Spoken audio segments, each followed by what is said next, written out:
Армағайын, назарларыңызда түзетілді айдары.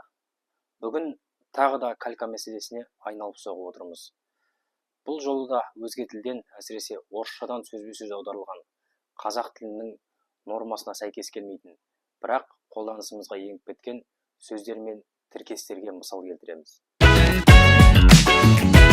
Алғашқы мысал азаматша, төрайым. Әуелі азаматша сөзіне тоқталайық. Бұл орыс тіліндегі гражданканың аудармасы. Қазақ тілінде әлдененің кішкентай шапшағын екенін білдірер кезде ша, ше қосымшаларына жүгінеміз. Бұл енді бәрімізге белгілі дүние. Бірақ азаматша дегенде біз оның кішкентай екенін меңзеп тұрған жоқпыз ғой. Сондықтан еркек те, әйел де қазақ тілінде ресми түрде азамат делінуі керек. Төрайым сөзінде әлдеқашан қолданыстан шығаруымыз керек еді. Өйткені аға лейтенант, аға оқытушы, аға ғылыми қызметкер деген ұғымдар бар. Бұлар жынысқа бөлінбейді. Мысалы, апа лейтенант, әпке оқытушы, апа ғылыми қызметкер деп айтпаймыз ғой. Төрайым сөзі де осыған ұқсас жағдай. Сол себепті бұл жерде де әйел адамда төраға делінуі керек. Жылыту маусымы. Бұл бәріңіз білетіндей отопительный сезонның қазір қолданыста жүрген аудармасы. Енді бұл отопить сөзін жылыту деп аударудан шығып тұр. Ал жылыту сөзінің арғы жағында кімді жылыту немесе нені жылыту дейтін заңды сұрақтың туындары белгілі.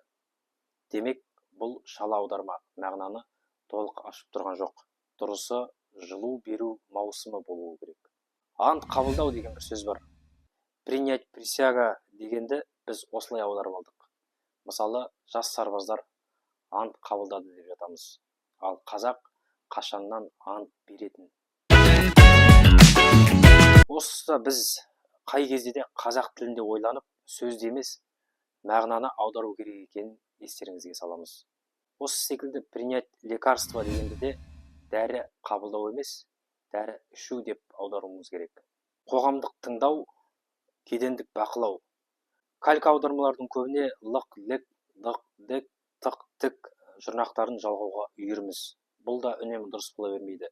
Мәселен, қоғамдық тамақтандыру емес, көпшілікті тамақтандыру, кедендік бақылау емес, кедендегі бақылау, парламенттік тыңдау емес, парламенттегі тыңдау немесе парламенттегі талқылау, әлеуметтік сақтандыру емес, әлеуметтік тұрғыдан сақтандыру десек, ұғым анағұрлым анығырақ болар еді.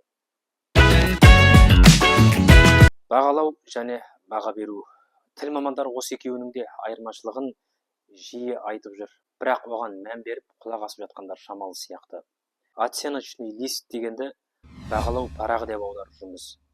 Дұрысы баға беру парағы немесе баға парақшасы болуы керек. Өйткені қазақ тіліндегі бағалау сөзі қадірлеу, қастерлеу, қадіріне жету, қадір тұту деген секілді сөздермен мәндес. Мысалы, қыз деген ана, ана деп қана бағала оны, бағала. Айтатын боламыз, баратын болады. Бізге орыстардың будем говорить, будем идти деген сияқты тіркестерін сол күйінде аударудың қажеті жоқ. Басқа тілші әріптестеріміз де осы сөйлемдерді айтатын болады, баратын боламыз деген секілді баяндауыштармен аяқтауға бейім болып жүр. Мұны жай ғана айтамыз, айтпақпыз, барады, бармақшы десек, біз сол келер шақтағы мағынаны а, е, и көсемші жұрнақтарымен ақ анық берер едік. Сондықтан сөз бен сөйлемді бекер күрделендіре беруден абай болғанымыз жөн. Бүгін айтарымыз осы, ал қосарларыңыз болса, пікір жазып, ой бөлісіңіздер. Ана тілімізге сауатты болайық, жауапты қарайық. Аман, сау болыңыздар.